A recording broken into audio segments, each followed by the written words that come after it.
Hello, this is your boy Eclectic Enigma, aka Big Daddy. Well, just call me Daddy. You got it, Daddy. I like calling you Daddy. Welcome to Friday Wrap Up. So much has happened this past week. We have so much to discuss, so many Nilla Please awards to hand out, so we got to get going right now. We'll start with Natasha West at Chicago. She got arrested after going into Denny's and trying to share her $4 all-you-can-eat pancake meal with everybody at the table. Bitch, what? Bitch, what? You know what? We just got back. Good with Dennys. And now you done messed it up. You... Fat hungry bitch, that's a fat hungry bitch. 10 twinkles on a titty bitch. She got the deep fried chicken wing necklace. Hot dogs in the motherfucking pocket. Hello, please. Next, we gotta get on your homegirl, Young Thug. First off, if you have any of Young Thug's music, I need you to promptly... Delete all that shit! Delete all that shit! Now, first I want you to listen to Young Thug talk about being a lesbian and double sinning. It's already a sin when you're a lesbian, which I am. Everybody's sin. God died for our sins. That's what it says. God didn't die to double sin for us to double sin. Hell no, he ain't die for that shit. I don't play that gay shit. You know what I'm saying? I play that lesbian shit. Then this young lady has a nerve to drop a freestyle. Listen to this trash. I iced out my rings and 5,000 in my shoes.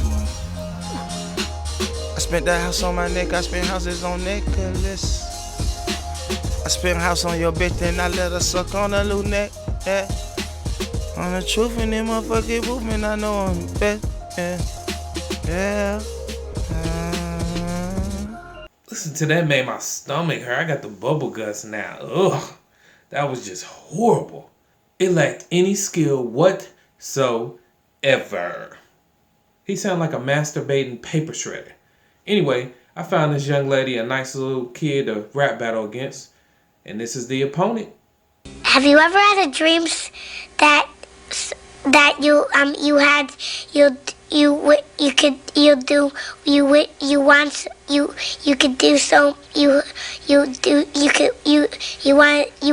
him to do you so much you could do anything? Hello, please. Next, we move on to Ted Cruz. Ted Cruz got his panties in a bunch because Barack Obama called him out for being, how shall I say it, intelligent, challenged. Cruz then called out Obama. Let me suggest something, Mr. President. If you want to insult me, you can do it overseas, you can do it in Turkey, you can do it in foreign countries.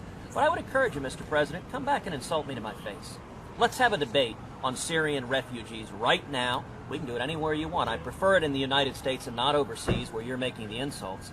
It's easy to toss a cheap insult when no one can respond, but let's have a debate. Cruz was like, hey, cuz, meet me in the U.S., cuz. Meet me in the U.S., cuz. I got this here, cuz. Listen, Ted. When did you become a wannabe gangster? When did you lose the mangina and grow some grapes? Did you watch Straight Outta Compton? Did you rent Tales from the Hood? Listen, cuz. Listen up, cuz. Ted Cruz, you don't want to win Obama. You are clearly the Meek Mill to his Drake. Matter of fact, because I'm so presidential, I have his official response for you right here. Folks want to pop off and have opinions about what they think they would do. Don't make me kill no motherfucking body in here. I'ma shoot 3 shots. Somebody done made me hot. Hello, please. Speaking of a wannabe gangster, did you see your girl Rhonda Rousey? Yeah, I bet you didn't know she has psychic powers, did you? Check it out. She's gonna try and keep distance and keep far away from me and get me frustrated to a point I'll make a mistake and she can try and kick me in the head. Bitch, you guessed it. You was right. Hello, please. As we move forward, my good people, we got to get through this quickly because lots has happened and lots is happening. And I'm going to see if I can just break it down for you and maybe let you see it a little bit different. So, Paris got hit with terrorist attacks. A couple hundred people died and lots of people got injured. So the world wept for Paris, and Lots of people changed their Facebook profile pictures in solidarity with them. Now, there were some people that were against it because these same people that were changing their profile pics for pairs didn't change their profile pic for anything else, like when people got killed in the U.S. and when people got killed in Africa and whatnot. So there was a lot of bickering back and forth. So then ISIS claimed responsibility for the bombings, or the suicide bombers. Then France, in retaliation, decides to bomb Syria. With all of this going on, people were scared of Syrian refugees coming into their country. So Obama wanted them to come into the U.S., and a lot of people didn't want them to come at all, or wanted stricter guidelines for them getting here. And the House just passed the SAFE Act, making it a little bit tougher for the refugees to get into the U.S. Now that's what you know. Let's check out what you might not know will possibly fill in some gaps, shall we? Now, off the top of your head, without using Google, how long does it take a refugee to actually get into the U.S.? You don't know, do you? So what exactly does a tougher immigration bill mean? Or making it tougher for the refugees to get here? Well, let me tell you this. Under the current state, it takes 18 to 24 months for them to clear and be able to come into the United States. You didn't know that, right? Nah, you probably didn't. So, with that being said, what do you think this new bill is going to do? How long do you think it's going to take? Well, the idea behind the bill is to say tougher, but in reality, it will be dang near impossible for any refugee to be coming into the United States of America. Now, let's talk about the bombers in Paris. How many of them were actually refugees from Syria? I'll give you a hint. It rhymes with Eero. That's right, none of them were. All of them that have been identified so far were either born in Belgium or in France, or they have lived there the majority of their life. They were not refugees. There was a bomber that had a passport by him. Somehow he blew up, but his passport survived. Kind of funny that kind of happened, huh? We'll talk about that in a second. So now that you know that it takes 18 to 24 months before this new bill got passed for a refugee to get here, and none of the refugees were actually dealing with any of the bombings, why do you think the refugees are being put in a place where people should be scared of them? If you're thinking ISIS has something to do with it, you're absolutely correct. ISIS has everything to do with it. ISIS doesn't want their people leaving Syria and going anywhere. They want them to stay in their state. They don't want them to go to a country that is an infidel country, as they call it, because they want these people to be recruited into ISIS. They want to grow their numbers as big as they possibly can. So this is actually a win for ISIS, which you're probably not hearing much. But after doing research, you'll be able to find that out. That's the reason behind them having that passport show up, even though it was a fake, just to scare people. Now, it's working. So the goal of ISIS is, to confuse people at this point, because they have some bigger plan. I don't know what it is, but I know darn well that it has something to do with being able to keep these refugees in Syria and not allow them to spread out. So, after the Paris attacks happened, you see this fear and this Islamophobia running rampant throughout the entire world. There's been lots of Muslims attacked in France. And then here in the U.S., you have a Muslim lady that was picking up her kids that was attacked and called racist names. And then you had an Uber driver that was attacked because they thought he was a Muslim. And then you had a student that looked Muslim and he was messed with. And you can say he was attacked in a movie theater. A guy tried to take his phone. He was texting his friends, waiting on them. He tried to take his phone, tried to open his coat and see if he had a bomb. And then he kind of stopped when the kid or the student was talking to him and filming him. So let's talk about what organization you think is the most deadliest terrorist organization in the world. You would think ISIS, right? Well, no. Based on information I found, it's actually Boko Haram. Do you even know who they are? The regime, Boko Haram, killed more people last year than ISIS. And this week there were 2 bombs that went off in Nigeria, killing around 60 people and injuring a couple hundred. And you probably didn't hear about that either. Mainstream media just kind of kept quiet on it. You see, the world stopped for France, but keeps moving when something happens in Africa. We didn't get the profile picture changes and the Pray for Africa coming up or any of that kind of stuff. Not at all. It's because no one really seems to give a damn, especially the mainstream media. As one news anchor put it, Nigeria or Africa is just not a priority right now.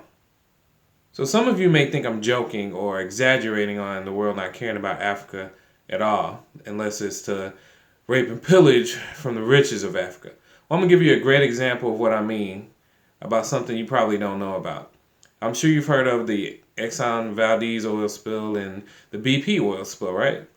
Well, did you know that there's an oil spill in Nigeria going on right now that has been going on for 50 years? And it's the oil spill leaks the equivalent of the Exxon Valdez oil spill once a year. Have you even heard of an oil spill in Nigeria? No. And I rest my case on that. I pointed all that out to say that there is a media bias and there is a media agenda. And it has to do with controlling what you hear, see, and what you actually give a damn about. Now, while we were arguing over Facebook profile pictures and letting refugees in or not letting them in, and if it's going to be tough enough for them to get here, or we need stricter laws, or if they could come at all, did you know some of the things that were happening in the United States of America, right here on our own soil, that you really should know about and give a damn about? Did you know that 3 white supremacists were arrested this week for planning an attack on black churches and synagogues? Did you see 2 deputies in San Francisco beat the crap out of a suspect? If not, watch right now.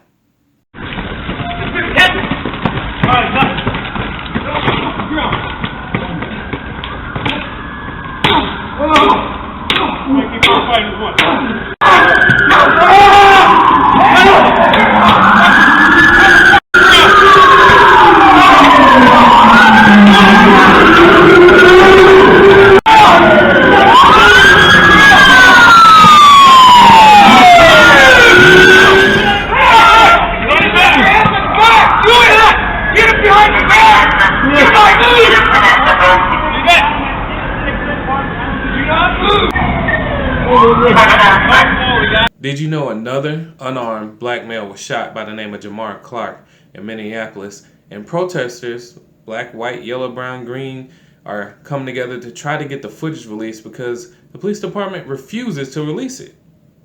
Did you know that racial tensions in Harvard Law caused for a little protest, and somebody got mad about it and ended up putting black tape over all the pictures of black professors at Harvard Law?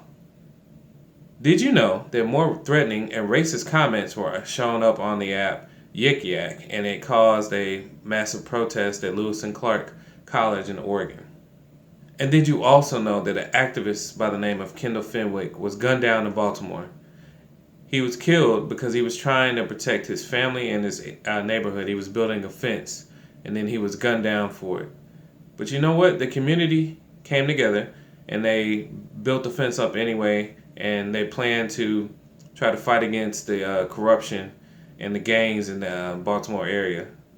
This is a story that you haven't seen or heard anything about. I'm pretty sure of it. But guess what? This is one of those things where people say that Black Lives Matter activists only care about a black life when it's killed by a cop. And it's not true. Just another instance where this has happened. So all the stuff I talked about happening in the U.S., some of it you may not know about, but you should know about it. And all I'm saying to you is, what's distracting you? I'm not saying don't have fun. I'm not saying don't watch Scandal. I'm not saying not even check out the Housewives crap, which you shouldn't.